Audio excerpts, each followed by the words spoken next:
ಯತ್ನಾಳ್ ಅವರು ಸಭೆ ಮಾಡೋದ್ರ ಬಗ್ಗೆ ಅವ್ರು ಸ್ವತಂತ್ರ ಇದ್ದಾರೆ. ಅವ್ರು ಸಭೆ ಮಾಡೋದ್ರ ಬಗ್ಗೆ ನಾನು ಟೀಕೆನೂ ಮಾಡೋದಕ್ಕೆ ಹೋಗೋದಿಲ್ಲ, ಅದ್ರ ಬಗ್ಗೆ ಚರ್ಚೆ ಮಾಡೋಂಥ ಅವಶ್ಯಕತೆ ಇಲ್ಲ. ನಮ್ಮದೊಂದು ರಾಷ್ಟ್ರೀಯ ಪಕ್ಷ ಇದೆ, ಏನು ತೀರ್ಮಾನ ಆಗಬೇಕು ಅನ್ನೋದನ್ನು ನಮ್ಮ ರಾಷ್ಟ್ರ ಮಟ್ಟದ ನಾಯಕರು ಚರ್ಚೆ ಮಾಡಿ ತೀರ್ಮಾನ ಮಾಡ್ತಾರೆ. ಹಾಗಾಗಿ ಈ ಸಭೆಗಳ ಬಗ್ಗೆ ನಾನು ತಲೆಕೆಡಿಸಿಕೊಂಡು ನನಗಂತೂ ಆ ಮಾಹಿತಿ ಇಲ್ಲ. ರಾಜ್ಯದ ಅಧ್ಯಕ್ಷನಾಗಿ ರಾಜ್ಯ ಮಟ್ಟದಲ್ಲಾಗಲಿ ನನ್ನ ಹತ್ರ ಆಗಲಿ ಆ ರೀತಿ ಯಾವುದೇ ಚರ್ಚೆಗಳು ನಡೆದಿದೆ.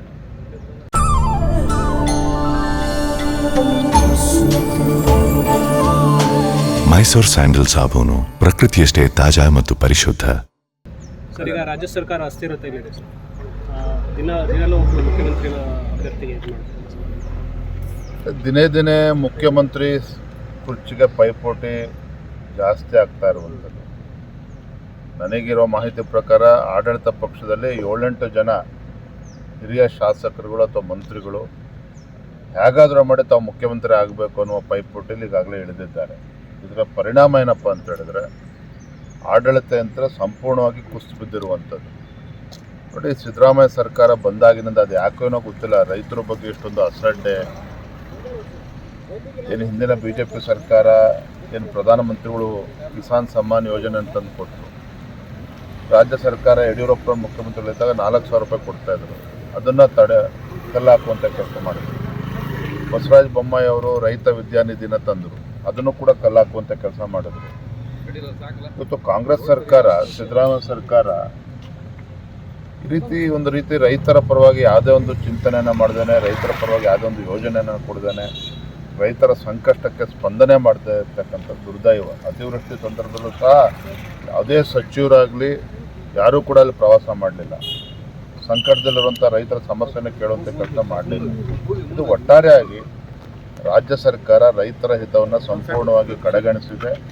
ಇವತ್ತು ಮುಖ್ಯಮಂತ್ರಿ ಕುರ್ಚಿಗೆ ಒಂದು ಕಾಳಗ ನಡೀತಾ ಇದೆ, ಪೈಪೋಟಿ ನಡೀತಾ ಇದೆ. ಇದರ ಪರಿಣಾಮ ಏನು ಅಂತ ಹೇಳಿದ್ರೆ ಆಡಳಿತ ಯಂತ್ರ ಸಂಪೂರ್ಣ ಕುಸಿದಿರುವಂಥದ್ದು. ಸರ್, ನಾಡ್ದು ಈಗ ಬೆಳಗಾವಿ ಅಧಿವೇಶನ ಉಂಟು. ಉತ್ತರ ಕರ್ನಾಟಕದ ಬಗ್ಗೆ ಚರ್ಚೆ ಮಾಡ್ತೇವೆ ಅಂತ ಹೇಳ್ತಾರೆ, ಒಟ್ಟು ಚರ್ಚೆನೇ ಆಗಲ್ಲ. ನಾನೀಗಾಗಲೇ ನಮ್ಮ ಪಕ್ಷದಲ್ಲ ಹಿರಿಯ ನಾಯಕರು, ಶಾಸಕರ ಜೊತೆ ಚರ್ಚೆ ಮಾಡಿದ್ದೇನೆ, ವಿರೋಧ ಪಕ್ಷದ ನಾಯಕರ ಜೊತೆ ಚರ್ಚೆ ಮಾಡಿದ್ದೇವೆ. ಮೊನ್ನೆ ಕುಮಾರಸ್ವಾಮಿ ಅವ್ರ ಜೊತೆಲೂ ಕೂಡ ನಾವು ಚರ್ಚೆ ಮಾಡಿದ್ದೇವೆ ದೂರವಾಣಿ ಮುಖೇನ. ಪ್ರತಿ ಬಾರಿ ಚಳಿಗಾಲದ ಅಧಿವೇಶನ ಪ್ರಾರಂಭ ಆದಾಗ ಕೊನೆ ಒಂದಿನ ಕಾಟಾಚಾರಕ್ಕೆ ಶಾಸ್ತ್ರಕ್ಕೋಸ್ಕರ ಉತ್ತರ ಕರ್ನಾಟಕ ಸಮಸ್ಯೆ ಚರ್ಚೆ ಆಗ್ತದೆ. ಆದರೆ ಈ ಬಾರಿ ಪ್ರತಿಪಕ್ಷವಾಗಿ ನಾವು BJP ಮತ್ತು JDS ಪಕ್ಷ ನಿರ್ಧಾರ ಮಾಡಿದ್ದೇವೆ, ಮೊದಲ 3-4 ದಿನಗಳು ಉತ್ತರ ಕರ್ನಾಟಕದ ಸಮಸ್ಯೆಗಳ ಬಗ್ಗೆ, ರೈತರ ಸಮಸ್ಯೆಗಳ ಬಗ್ಗೆ, ಇಲ್ಲಿ ನೀರಾವರಿ ಯೋಜನೆಗಳ ಬಗ್ಗೆ ಕೈಗೆತ್ತಿಕೊಳ್ಬೇಕು, ನಾವು ಅದ್ರ ಬಗ್ಗೆ ಚರ್ಚೆ ಮಾಡಬೇಕು ಅಂತ ನಾವು ಈಗಾಗಲೇ ತೀರ್ಮಾನ ಮಾಡಿದ್ದೀವಿ.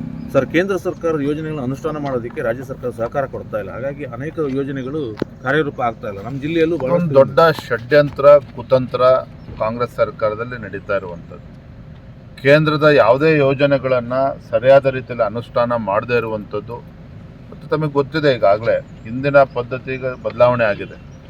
ಕೇಂದ್ರ ಸರ್ಕಾರದ ಯಾವುದೇ ಯೋಜನೆಗಳಿಗೆ ಹಣ ಬಿಡುಗಡೆ ಆಗಬೇಕು ಅಂತ ಹೇಳಿದ್ರೆ ರಾಜ್ಯ ಸರ್ಕಾರ ಪ್ರೋಗ್ರೆಸ್ ರಿಪೋರ್ಟನ್ನು ಕೊಡಬೇಕಾಗ್ತದೆ.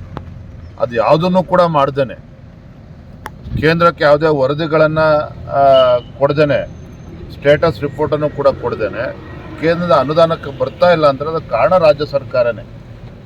ತನ್ನ ವೈಫಲ್ಯಗಳನ್ನು, ರಾಜ್ಯ ಸರ್ಕಾರ ತನ್ನ ವೈಫಲ್ಯಗಳನ್ನು ಮುಚ್ಚಿ ಹಾಕ್ಕೊಳ್ತಕ್ಕಂಥ ಸಲುವಾಗಿ ಪದೇ ಪದೇ ಕೇಂದ್ರ ಸರ್ಕಾರವನ್ನು ದೂರುವಂಥದ್ದು, ಇದು ಅಂತ ನಿರಂತರವಾಗಿ ನಡ್ಕೊಂಡು ಬರ್ತಾ ಇದೆ.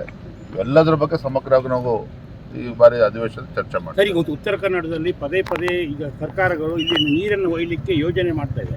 ಇಲ್ಲೇ ನೀರಿನ ಸಮಸ್ಯೆ ಇರುವಾಗ ಈ ರೀತಿ ಯೋಜನೆಗಳು ನಮ್ಮ ಜಿಲ್ಲೆಗೆ ಅಪಾಯ ತರ್ತಾ ಇದೆ ಸರ್. ಉದಾಹರಣೆಗೆ ಅಗ್ರಾಶಿನಿಂದ ಚಿತ್ರದುರ್ಗ ಕೊಯ್ಯೋದು, ಇಲ್ಲಿ ವರ್ಧಾ ನದಿಯನ್ನು ಹಾವೇರಿಗೆ ಒಯ್ಯುವಂಥದ್ದು. ಯಾವುದೇ ನೋಡಿ, ನಮ್ಮ ರಾಜ್ಯದ ಜಲಸಂಪತ್ತನ್ನು ಸಮರ್ಪಕವಾಗಿ ಉಪಯೋಗ ಆಗಬೇಕಾಗ್ತದೆ. ಆದರೆ ಏನೇ ಮಾಡಬೇಕಾದ್ರೂ ಕೂಡ ಅದನ್ನು ಸೈಂಟಿಫಿಕ್ಕಾಗಿ ಆಲೋಚನೆ ಮಾಡಬೇಕಾಗ್ತದೆ. ಯಾವುದನ್ನು ವೈಜ್ಞಾನಿಕವಾಗಿ ಆಲೋಚನೆ ಮಾಡ್ದೇ ತರಾತುರಿಯಲ್ಲಿ ಈ ರೀತಿ ಯೋಜನೆಗಳನ್ನು ಕೈಗೆತ್ತಿಕೊಳ್ತಕ್ಕಂಥ ನಾವು ಕೂಡ ಅದನ್ನು ವಿರೋಧ ಮಾಡ್ತೇವೆ. ಸರ್, ಒಂದು ವೇಳೆ ಕಾಂಗ್ರೆಸ್ಸಿನ ಒಂದು ಗುಂಪು ಬಂದರೆ BJPಯಿಂದ ಸರ್ಕಾರ ರಚನೆ ಮಾಡಲಿಕ್ಕೆ ಸಿದ್ಧ ಇದೆ. ರಾಜ್ಯದ ಮತದಾರರು ಕಾಂಗ್ರೆಸ್ ಪಕ್ಷಕ್ಕೆ ಸ್ಪಷ್ಟ ಬಹುಮತವನ್ನು ನೀಡಿದ್ದಾರೆ. ಭಾರತೀಯ ಜನತಾ ಪಾರ್ಟಿ ವಿರೋಧ ಪಕ್ಷದಲ್ಲಿ ಕೂರಿಸಿದ್ದಾರೆ. ಹಾಗಾಗಿ ವಿಪಕ್ಷವಾಗಿ ನಾವು ಈ ಸರ್ಕಾರವನ್ನು ಕಿವಿ ಹಿಂಡುವಂಥ ಕೆಲಸವನ್ನು ನಾವು ಮಾಡ್ತಾ ಇದ್ದೇವೆ. ಮುಂದೂ ಕೂಡ ಅದು ಮಾಡ್ತೇವೆ. ಯಾವುದೇ ಕಾರಣಕ್ಕೂ ಸರ್ಕಾರ ಮಾಡುವಂಥದ್ದಾಗಲಿ ಇದು ಯಾವ್ದು ನಮ್ಗೆ ಆಸಕ್ತಿನೂ ಇಲ್ಲ. ವಿರೋಧ ಪಕ್ಷದ ಕೂಡ ನಾವು ಕೆಲಸ ಸರ್, ಶಿವಮೊಗ್ಗ ಮಾಡ್ತೀವಿ. ಉತ್ತರ